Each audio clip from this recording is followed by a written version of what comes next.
Hey all, my name is Gerson Malgar, and the product that we'll be presenting today is the Google Fitbit Air. The Fitbit Air is Google's lightest and most minimal tracker yet.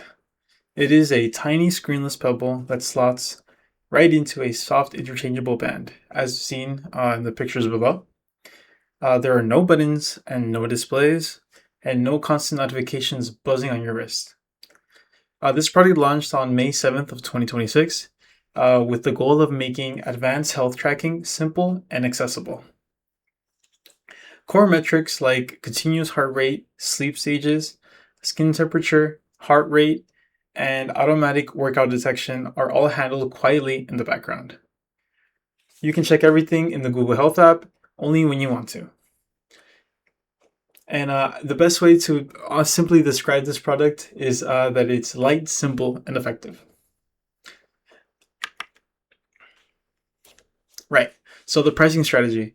Google priced the Fitbit Air at $99.99 for the standard model. There's an optional Google Health Premium subscription at $9.99 a month, which is honestly its biggest driving force. As you can see, I have displayed its three main competitors. Sorry.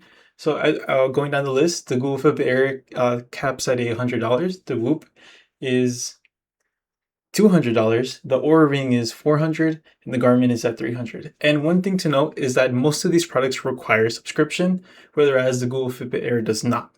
So on top of the hardware price, it's required to have a membership to even use the technology. And across the board, we can see that the most economic, the most cheapest, the most budget-friendly option is the Google Fitbit Air. So this is essentially a classic competitive pricing. It gives people high-end tracking without forcing a high-end price or mandatory subscription. That's fine. The Fitbit Air considered a Me Too product? I would say yes. Yes, it is. The Fitbit Air is inspired by the screenless trend that Whoop popularized and that Oura has pushed with rings. In that sense, it's an imitator of that form factor, but I wouldn't say it's just a copy though. Google is not just copying it, they're combining Fitbit's proven sensor accuracy with Google Health's ecosystem and dramatically using those assets and creating a lower price point that is competitive. The result is a budget-friendly, fully operational, without subscription alternative that still delivers serious metrics, but it is not copying. It's not an imitation. It's a strategic Me Too with a better value equation. Market value. So the broader market is growing really fast. According to the Grand View research, the global fitness tracker was roughly estimated about 61 billion in 2024 alone, and is projected to reach $162 billion by the end of the decade.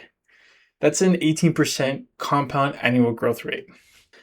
North America is still the largest region, but demand for simpler, less distracting devices is rising everywhere. People are essentially tired of smartwatches that constantly pull their attention. At the same time, interest in digital health coaching is at a rise.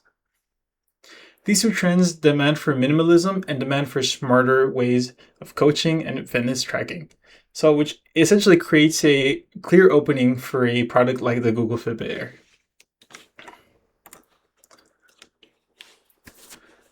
So product distribution. So Google uses a hybrid model for their distribution strategy.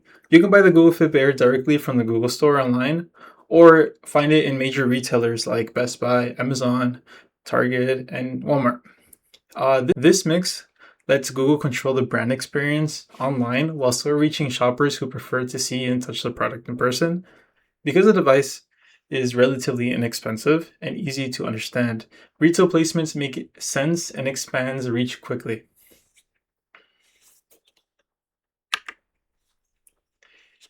Right, so the target market. The target market is intentionally broad but well defined. So for the behavioral, this is for people who want continuous health data without screen distractions or constant notifications. The demographic is for all fitness levels and a wide age range, from young adults just starting their health journey to older users who are simply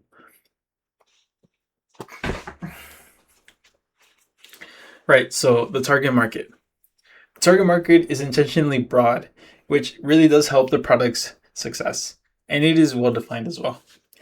So for the behavioral, this product is for people who want continuous health data without any screen distractions or any constant notifications. For the demographic, I would say that this is for all levels of fitness and essentially all ages, from young adults just starting their health journey to older users who simply want reliable sleep and heart rate tracking. For the geographic, I would say that the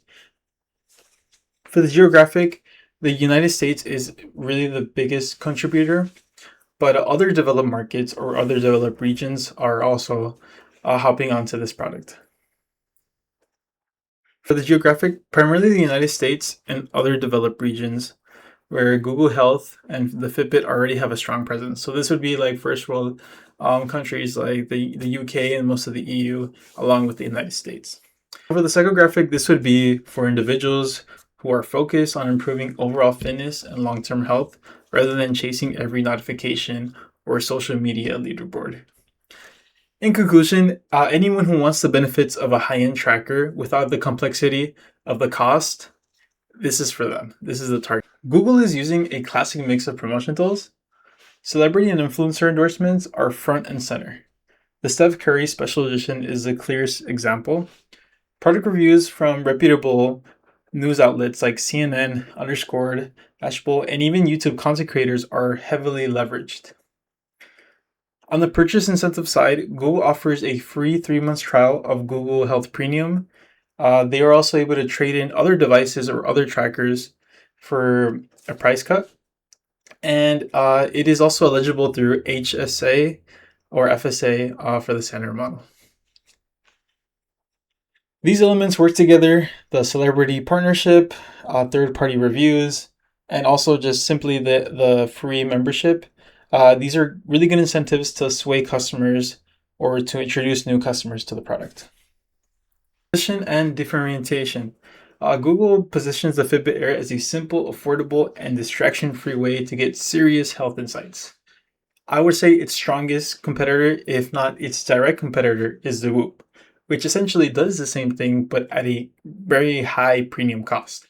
As we mentioned before, the Whoop is it has a required subscription to use the product, and what makes the Google Fitbit stand out is it essentially counteracts everything. It has a much lower entry price. It has a optional rather than a mandatory subscription, and has deep integration with the Google Health ecosystem, which has been established for many years. And on top of that, it is supported by its famous Google Gemini AI model.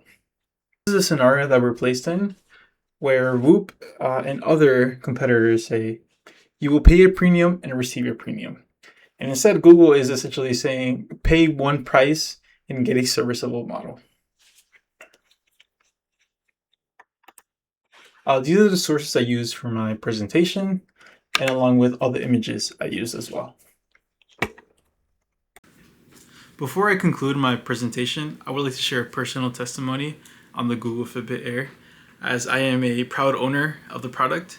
And this is not something I purchased because of the class or because of the project.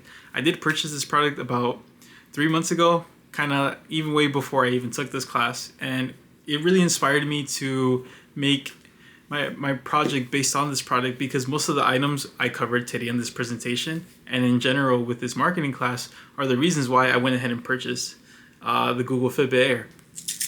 I would say the first thing that I looked at when purchasing is the price point. The price is very competitive. I am someone that works out, loves working out. I do it week in, week out, but I've never had any technology with my fitness, and that is something that I was looking into. But what always hesitated me was the price point. Most of the products are either very lucrative or just I don't really seem like worth the money. A good example is a product like the Whoop, where it has forces of subscription, and that's just not something I was looking for. With this in hand, it's one fixed price, and I have no subscription. And despite lacking most features than other products, it does more than enough than what I need. I also would like to share that the UI is on the app is really good. It's very simple and it really fulfills my needs. And I was given the premium model as a free trial for the first month, and I really did enjoy my time there as well. Now that have downgraded to the basic model, the free model, still have no complaints. The product works as much as it's marketed for. So yeah, I have listed my sources for all the articles I've read and all the pictures I've used. And thank you for listening to my presentation.